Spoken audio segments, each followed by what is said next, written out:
Hello friends, आज से आप लोग का क्लास 11 और 12 की मैथमेटिक्स स्टार्ट हो रही है। ठीक है ना। आज हम स्टार्ट करें क्लास 11 का फर्स्ट चैप्टर मैथ्स का सेट थ्योरी। ठीक है, आइए स्टार्ट करते हैं। सेट थ्योरी, चलिए पहले समझते हैं सेट होती कैसे है। ठीक है ना। देखिए, सेट क्या मतलब होता है, किसी चीज का कलेक्शन करना। ठीक है ना। जैसे हमारे पास कोई ऑब्जेक्ट होगा, मान लीजिए कोई ऑब्जेक्ट हमारे पास है, हम उसको कलेक्ट करते हैं, उसको हम लोग कलेक्ट करेंगे। ठीक है ना। तो एक ग्रुप बन जाएगा उस चीज का, उसी ग्रुप को बोलते हैं सेट। लेकिन इसमें एक कंडीशन दी गई थी कि जो ग्रुप बने वो वेल डिफाइन होनी चाहिए। अगर कोई भी ग्रुप या कोई कलेक्शन बना हुआ है, अगर उस वेल डिफाइन है वो ग्रुप, तो हम लोग क्या बोलेंगे, उसको सेट बोल सकते हैं। ठीक है ना। और इसको सबसे बताया कौन था सेट को? सेट उसने बताया था जॉर्ज कैंटन ने। उन्होंने बताया था कि सेट क्या होता है। ठीक है ना। तो बताया था किसी भी ऑब्जेक्ट का जो कलेक्शन होता है उसी को हम लोग सेट बोल सकते हैं। लेकिन कंडीशन ये थी कि जो कलेक्शन होना चाहिए वो वेल डिफाइन होना चाहिए।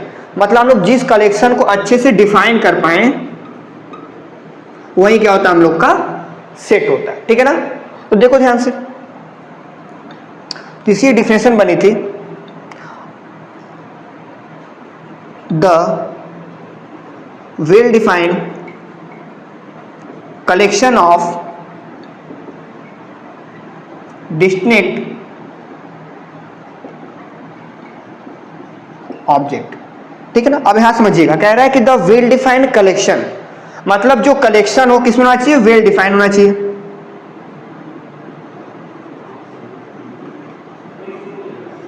अगर कलेक्शन डिफाइंड नहीं है तो वहां पे वो सेट नहीं हो सकता।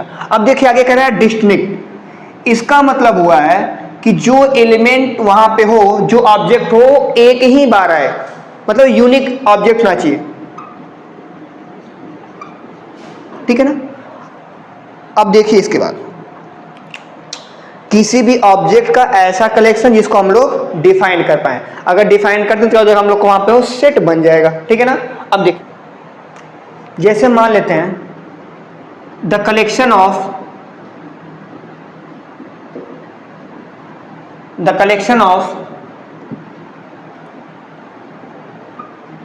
Class 11th student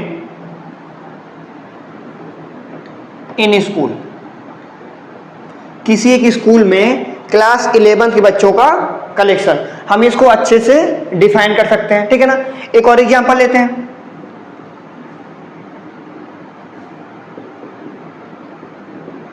the collection of teachers in a school. टीचरों का कलेक्शन, हम लोग इसको डिफाइन कर सकते हैं। ठीक है ना। अब देखिए, अगर यहां पे इसको ध्यान दीजिएगा, अगर वहां पे ये बात आ जाए, द कलेक्शन ऑफ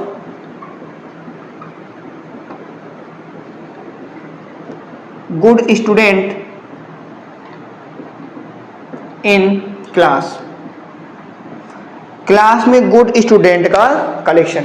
अब यहां ध्यान समझिएगा, जो गुड स्टूडेंट होंगे उस सबके लिए, जो सबके लिए वो गुड स्टूडेंट हो, तो अगर वहां पे अगर वो चीज सबके लिए इक्वली होती है तो वहां पर हम लोग बोल सकते हैं कि वो कलेक्शन सही है। लेकिन यहाँ पे जो गुड स्टूडेंट है, वो जो स्टूडेंट होगा किसी के लिए अच्छा हो सकता है, किसी के लिए खराब हो सकता है। ठीक है ना। तो वहां पर हम लोग उसको डिफाइन नहीं कर पाएंगे।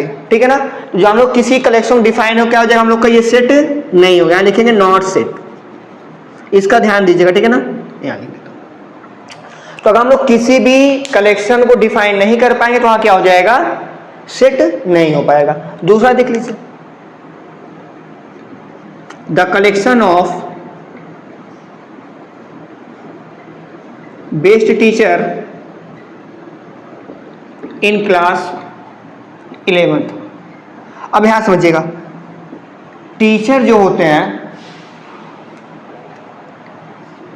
स्टूडेंट के लिए, कुछ टीचर अच्छे होते हैं, कुछ खराब होते हैं। तो हम लोग यहाँ पे इसको भी डिफाइन नहीं कर सकते, क्योंकि अलग अलग स्टूडेंट के लिए टीचर अलग अलग बेस्ट होंगे या बैड होंगे। ठीक है ना।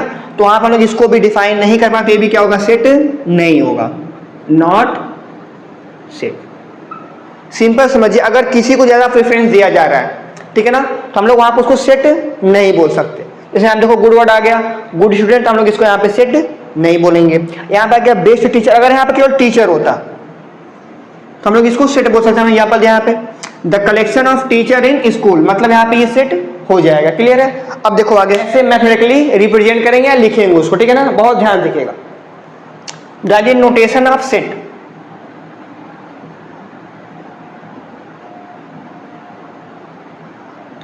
नोटेशन ऑफ सेट्स, बहुत ध्यान समझिएगा। हम लोग सेट को हमेशा लिखते हैं कर्ली ब्रैकेट में,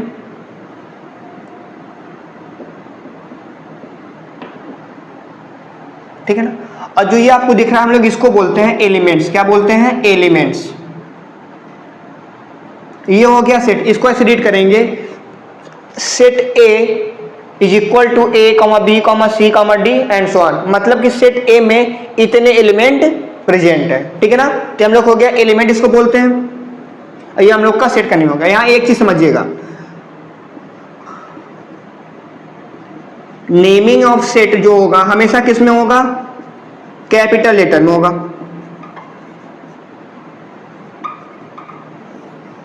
और जो एलिमेंट्स होंगे किस में होंगे? हमेशा हम लोग के स्मॉल लेटर में होंगे, ठीक है। जब हम लोग सेट बनाएंगे, जो सेट का नेम है उसमें किस में लिखेंगे? कैपिटल लेटर में। एलिमेंट किस में होगा? स्मॉल लेटर में, ठीक है। अब देखिए आगे, अगर हमको वहां पे ये बताना हो कि इस सेट में ये एलिमेंट प्रेजेंट है कि नहीं, ए बी सी कुछ भी एलिमेंट प्रेजेंट वहां पे है कि नहीं, हम इसको देख के बता देंगे कि यहाँ पे ये प्रेजेंट है कि नहीं। लेकिन अगर इसको बताना हो मैथमेटिकली कि इस सेट ए में बी सी डी कोई भी एलिमेंट यहाँ पे प्रेजेंट है कि नहीं, तो कैसे बताएंगे? अगर हमको बताना हो, बताएंगे A is belongs to set A, मतलब यहाँ पे जो ये सिंबल दिख रहा है इसका मतलब होता है बिलोंग्स टू। इसको रीड करेंगे, इसको लोग रीड करेंगे ए बिलोंग्स टू सेट ए, मतलब कि सेट ए में ये एलिमेंट प्रेजेंट है, ठीक है ना। अगर वहां पे ये आ जाए 1, अब बोले कि अगर 1 बिलोंग्स टू सेट ए, तो देखो ये जो 1 है आपका इस सेट के एलिमेंट में हमको नहीं, क्योंकि ये अल्फाबेट का सेट है और ये हम लोग का ये 1 नंबर है, तो यहां बोलेंगे ए डज नॉट बिलोंग्स, इसका मतलब होता है डज नॉट। क्या होता है मतलब? Does not belongs to, does not belongs to, मतलब वहां पे जो 1 है वो सेट ए में बिलोंग नहीं करेगा। यहां तक बात क्लियर है? अगर कोई भी एलिमेंट इस सेट में बिलोंग कर रहा है तो उसको लिखेंगे, देखो ए बिलोंग कर, लिखेंगे ए बिलोंग्स टू सेट ए, मतलब कि सेट ए में ये वाला एलिमेंट प्रेजेंट है, मतलब इसमें बिलोंग। इसको ऐसे लिख सकते हैं, इसको हम लोग ऐसे लिख सकते हैं यहाँ पे कि A is the member of set A, मतलब जो ए एलिमेंट है वो सेट ए का एक मेंबर है, ठीक है ना। तो हम लोग इसको ऐसे भी सकते हैं, आप इसको ऐसे सकते हैं कि A is the element of set A. यहां तक बात क्लियर है? अब देखो आगे, representation of set.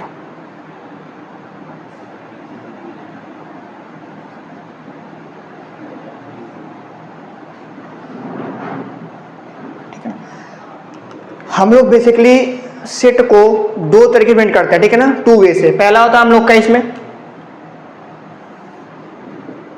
Tabular form या रोस्टर फॉर्म। दूसरा था हम लोग का यहाँ पे प्रॉपर्टी मेथड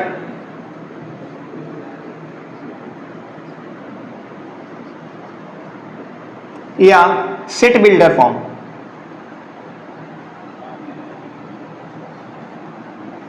ठीक है, देखो इसमें क्या होता है, जब कोई भी सेट स्मॉल हो, उसमें छोटा सेट हो, तो हम उसको टेबुलर फॉर्म में लिख सकते हैं। अगर कोई आ जाएगा बड़ा से, हम उसको लिखें उसके प्रॉपर्टी के फॉर्म में, ठीक है ना।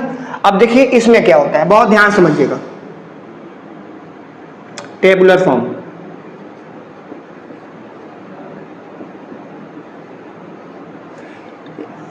in this form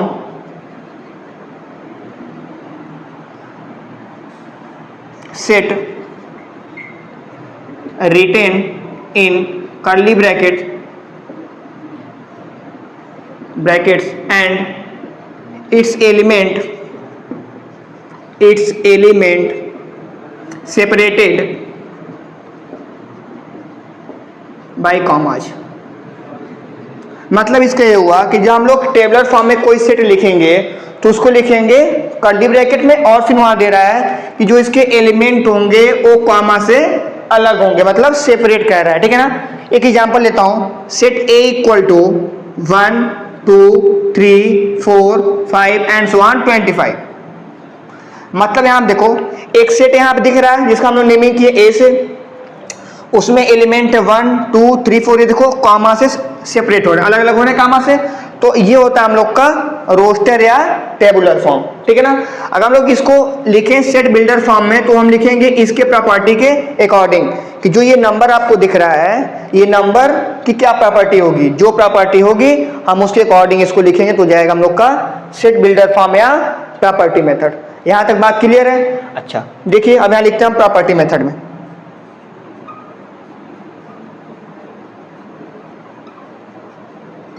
property method और सेट बिल्डर फॉर्म।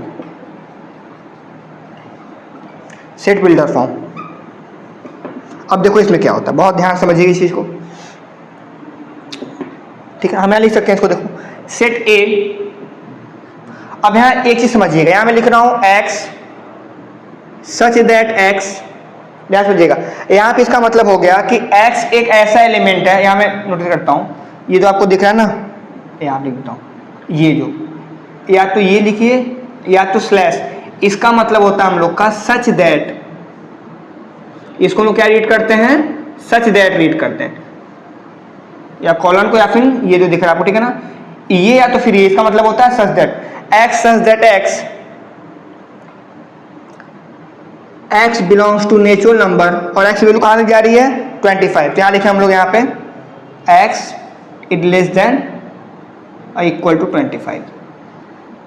इसको क्या करेंगे, x such that x belongs to natural number, और जो यहाँ पे एक्स होगा लेस देन इक्वल टू 25।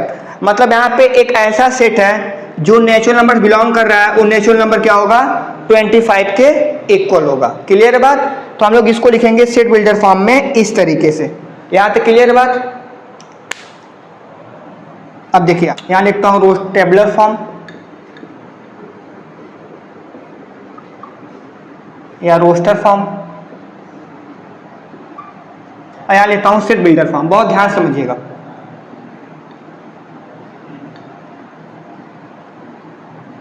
चलिए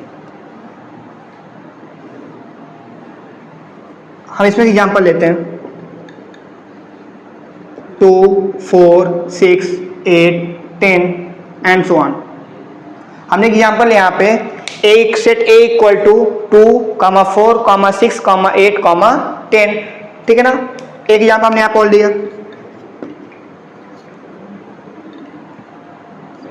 1 3 5 7 9 एंड सो ऑन। एक एग्जांपल हमने यहाँ पे और दिया 2 3 5 7 एंड सो ऑन। एक एग्जांपल हमने यहाँ पे और लिया डी इक्वल टू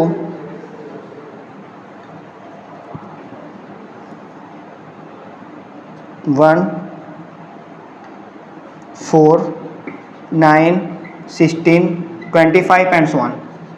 अब ध्यान समझिए, हम इसको लिख रहे हैं इसके सेट बिल्डर फॉर्म में। अभी हम लोग किस में है, ये टेबुलर फॉर्म में है, इसको राइट कर रहे हैं सेट बिल्डर फॉर्म। देखिए कैसे लिखेंगे, सेट ए इक्वल टू, ये कौन सा नंबर दिख रहा है हम लोग को, ये दिख रहा है हम लोग को इवन नंबर दिख रहा है ना, तो लिखेंगे एक्स सच दैट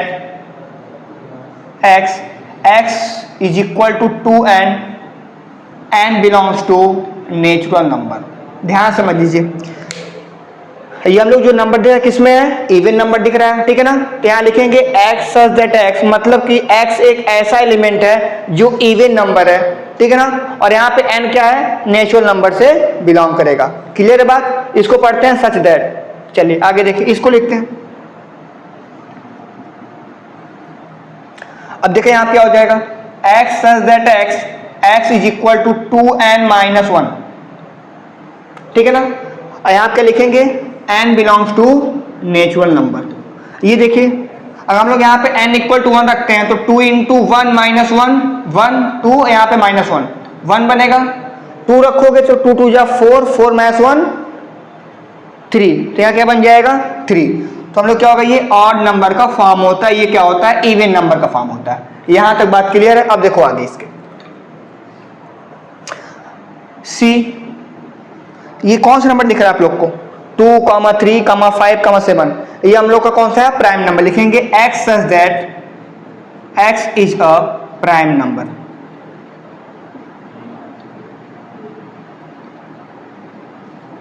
ठीक है, ये देखिए d इक्वल टू, ये क्या दिख रहा है देखो 1, 4, 9, 16, 25, ये हम लोग को दिख रहा है एक स्क्वायर नंबर, ठीक है ना, नेचुरल नंबर के स्क्वायर। तो लिखेंगे x such that x is equal to n square और n belongs to natural number. तो हम लोग अगर कोई बोलेगा टेबुलर फॉर्म में तो इस तरह लिखेंगे, बोलेगा सेट बिल्डर तो हम उसको इस तरह से चेंज करके लिख देंगे, ठीक है ना। ये देखो दिख रहा है इवन नंबर, तो यहाँ पे इवन नंबर फॉर्म में प्रॉपर्टी इवन नंबर है। ये दिख रहा है ऑड नंबर, लगा देंगे प्रॉपर्टीज की ऑड नंबर की, तो ये लग जाएगी। फिर यहाँ पे ये प्राइम नंबर है, लगा दो प्रॉपर्टी यहाँ पे प्राइम नंबर, ठीक है। चलो अब देखो यहाँ पे ये स्क्वायर दिख रहा है तो यहाँ पे लिख देंगे हम लोग स्क्वायर नंबर के लिए। क्लियर है बात।